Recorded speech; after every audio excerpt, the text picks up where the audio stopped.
Suman TV ಕನ್ನಡದ ಎಲ್ಲ ವೀಕ್ಷಕರಿಗೆ ನಮಸ್ಕಾರ. ವೀಕ್ಷಕರೇ, ನಾವು ಕಳೆದ ವಿಡಿಯೋದಲ್ಲಿ ಕಾರ್ಮಿಕರಿಗಾಗಿ ಸಂತೋಷ್ ಲಾಡ್ ನೇತೃತ್ವದಲ್ಲಿ ಕಾರ್ಮಿಕ ಇಲಾಖೆ ತಂದಿರುವ ಯೋಜನೆಗಳ ಬಗ್ಗೆ ತಿಳಿದುಕೊಂಡಿದ್ದೀವಿ.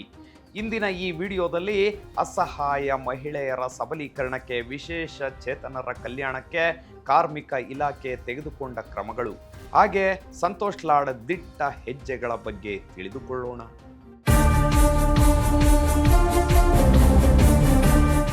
ವೀಕ್ಷಕರೇ, ವಿಜ್ಞಾನ ತಂತ್ರಜ್ಞಾನ ಎಷ್ಟೇ ಮುಂದುವರೆದ್ರೂ ಮುಟ್ಟಿನ ಸಮಸ್ಯೆಗಳು ಮಾತ್ರ ಬದಲಾವಣೆ ಆಗಲಾರವು. ಪ್ರತಿ ತಿಂಗಳು ಮಹಿಳೆಯರು ಕಿರಿಕಿರಿ, ನೋವು ಅನುಭವಿಸಲೇಬೇಕು. ಒಬ್ಬೊಬ್ಬರಲ್ಲಿ ಒಂದೊಂದು ಬಗೆಯದ್ದಾಗಿರುತ್ತವೆ. ಈ ಸಮಯದಲ್ಲಿ ಅವರು ರಜೆ ತೆಗೆದುಕೊಂಡು ವಿಶ್ರಾಂತಿ ತೆಗೆದುಕೊಂಡಲ್ಲಿ ಅವರ ಕಾರ್ಯಕ್ಷಮತೆ ಮತ್ತಷ್ಟು ಹೆಚ್ಚುತ್ತದೆ.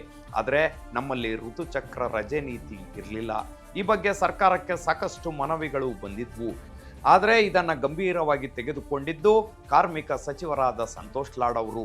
ಹೌದು, ಕಾರ್ಮಿಕ ಸಚಿವರಾದ ಸಂತೋಷ್ ಲಾಡ್ ಅವರು ತಮ್ಮ ಇಲಾಖೆಯ ಮೂಲಕ ಮಹಿಳಾ ಸಬಲೀಕರಣದ ಜೊತೆ ಅವರ ರಕ್ಷಣೆ, ಸುರಕ್ಷತೆ, ಗೌರವವನ್ನು ಸಹ ಕಾಪಾಡೋಕೆ ದೃಢ ಹೆಜ್ಜೆ ಇಟ್ಟಿದ್ದಾರೆ. ರಾಜ್ಯದಲ್ಲಿ ಋತುಚಕ್ರ ರಜೆ ನೀತಿ ಸಂಬಂಧ ಈಗಾಗಲೇ ಅಧಿಸೂಚನೆ ಹೊರಡಿಸಲಾಗಿದೆ. ಋತುಚಕ್ರದ ಅವಧಿಯಲ್ಲಿ ಪ್ರತಿ ತಿಂಗಳು 1 ದಿನದಂತೆ 12 ವೇತನ ಸಹಿತ ರಜೆ ಪಡೆಯಬಹುದಾಗಿದೆ. ಖಾಸಗಿ ಮತ್ತು ಸರ್ಕಾರಿ ವಲಯಕ್ಕೆ ಅನ್ವಯವಾಗುವಂತೆ ಋತುಚಕ್ರ ರಜೆಯನ್ನ ಸಮಗ್ರವಾಗಿ ಜಾರಿ ಮಾಡಿದ ರಾಜ್ಯ ಎಂಬ ಕೀರ್ತಿ ಕರ್ನಾಟಕಕ್ಕೆ ಸಲ್ಲಲಿದೆ. ಶಿಕ್ಷಣ, ಖಾಸಗಿ ಉದ್ಯೋಗಗಳಲ್ಲಿ ಅಂಗವಿಕಲರಿಗೆ ಮೀಸಲಾತಿ. ಸಂತೋಷ್ ಲಾಡ್ ಅವರ ನೇತೃತ್ವದಲ್ಲಿ ಕಾರ್ಮಿಕ ಇಲಾಖೆ ರಾಜ್ಯದ ಕಾರ್ಮಿಕರ ರಚನಾತ್ಮಕ ಸಬಲೀಕರಣವನ್ನೇ ಧ್ಯೇಯವಾಗಿಟ್ಕೊಂಡು ಕೆಲಸ ಮಾಡ್ತಿದೆ. ಅದರಂತೆ ಶಿಕ್ಷಣ, ಖಾಸಗಿ ಉದ್ಯೋಗಗಳಲ್ಲಿ ವಿಶೇಷ ಚೇತನರಿಗೆ ಮೀಸಲಾತಿ ನೀಡೋಕೆ ಮುಂದಾಗಿದೆ.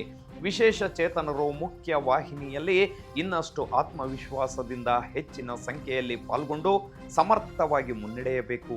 ಈ ಮಹತ್ವದ ಗುರಿಯೊಂದಿಗೆ ಶಿಕ್ಷಣ ಮತ್ತು ಖಾಸಗಿ ವಲಯದ ಉದ್ಯೋಗದಲ್ಲಿ ಮೀಸಲಾತಿಯನ್ನು ಒದಗಿಸುವ ಮಸೂದೆಯನ್ನು ಸಿದ್ಧಪಡಿಸುತ್ತಿದೆ.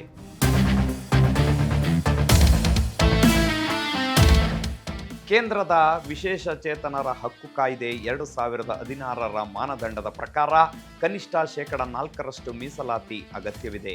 ಇದರ ಪ್ರಕಾರ ರಾಜ್ಯದ ಪ್ರಸ್ತಾವಿತ ಮಸೂದೆಯಲ್ಲಿ ಖಾಸಗಿ ವಲಯದ ಉದ್ಯೋಗ ಕ್ಷೇತ್ರದಲ್ಲಿ ಕನಿಷ್ಠ 5% ಮತ್ತು ಶಿಕ್ಷಣ ಕ್ಷೇತ್ರದ ಸರ್ಕಾರಿ ಉನ್ನತ ಶಿಕ್ಷಣ ಮತ್ತು ಖಾಸಗಿ ಸಂಸ್ಥೆಗಳಲ್ಲಿ 10% ಮೀಸಲಾತಿಯನ್ನು ಕಡ್ಡಾಯಗೊಳಿಸಲಿದೆ. ಈ ಹಿನ್ನೆಲೆಯಲ್ಲಿ ಕಾರ್ಮಿಕ ಸಚಿವರಾದ ಸಂತೋಷ್ ಲಾಡ್ ಅವರು ಮಾಹಿತಿ ತಂತ್ರಜ್ಞಾನ, ವಾಣಿಜ್ಯ ಮತ್ತು ಕೈಗಾರಿಕಾ, ಮಹಿಳಾ ಮತ್ತು ಮಕ್ಕಳ ಅಭಿವೃದ್ಧಿ, ಶಿಕ್ಷಣ ಇಲಾಖೆಗಳು ಮತ್ತಿತರೆ ಸಂಬಂಧಪಟ್ಟ ಇಲಾಖೆಗಳಿಂದ ಅಭಿಪ್ರಾಯ ಪಡೆಯುವಂತೆ ಸೂಚಿಸಿದ್ದಾರೆ.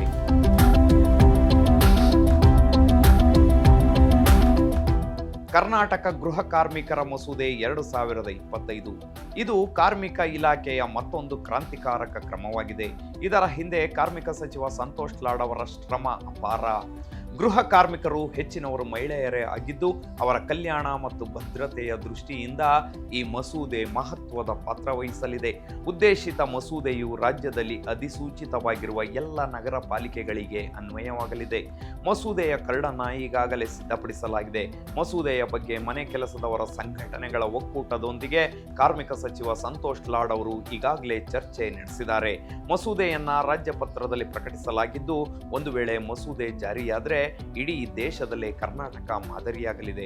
ಕಾರ್ಮಿಕ ಇಲಾಖೆಯು ಕರ್ನಾಟಕ ಮನೆ ಕೆಲಸದವರ ಸಾಮಾಜಿಕ ಭದ್ರತೆ ಮತ್ತು ಕಲ್ಯಾಣ ಮಸೂದೆ 2025ರ ಕರಡು ಅಧಿಸೂಚನೆಯನ್ನ ಪ್ರಕಟಿಸಿದೆ.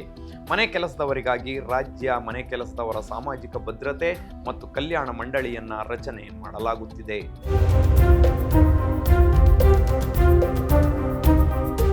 ಒಟ್ಟಾರೆಯಾಗಿ ನಿಜ ಹೇಳಬೇಕು ಅಂದರೆ ಸಂತೋಷ್ ಲಾಡ್ ಅಂದರೆ ಬರೀ ವ್ಯಕ್ತಿಯಲ್ಲ, ಅದೊಂದು ಮಹಾಶಕ್ತಿ. ಜನ ಸೇವೆಯೇ ಜನಾರ್ದನ ಸೇವೆ ಅನ್ನೋದು ಇವರ ಕಾರ್ಯ ವೈಖರಿಯಿಂದ ಗೊತ್ತಾಗುತ್ತಿದೆ. ನೇರ ವಂತಿಕೆಯಿಂದ ಮಾತನಾಡುವವರನ್ನ ಪ್ರೀತಿಸುವವರ ಸಂಖ್ಯೆ ಹೆಚ್ಚಾದಂತೆ ದ್ವೇಷಿಸುವವರ ಸಂಖ್ಯೆಯೂ ಹೆಚ್ಚಿರುತ್ತೆ. ಆದರೆ ಅದಕ್ಕೆಲ್ಲ ತಲೆ ಕೆಡಿಸಿಕೊಳ್ಳದೆ ನಾನಿರೋದೇ ಹಿಂಗೆ ಅಂತ ನಡೆಯೋರಿಗೆ ಎಂಟೆದೆ ಬೇಕು. ಸಂತೋಷ್ ಲಾಡ್ ಅವರಿಗೆ ಆ ಎದೆಗಾರಿಕೆ ಇದೆ. ನಿಜಕ್ಕೂ ಅವರೊಬ್ಬ ಜನನಾಯಕ. ಸರ್ವ ಜನಾಂಗವನ್ನ ಪ್ರೀತಿಸುವ, ಸರ್ವರ ಏಳಿಗೆಗಾಗಿ ಶ್ರಮಿಸುವ ಸಂತೋಷ್ ಅವರ ಕಾರ್ಯಗಳು ಹೀಗೆ ಮುಂದುವರಿಯಲಿ ಅನ್ನೋದೇ ನಮ್ಮ ಆಶಯ.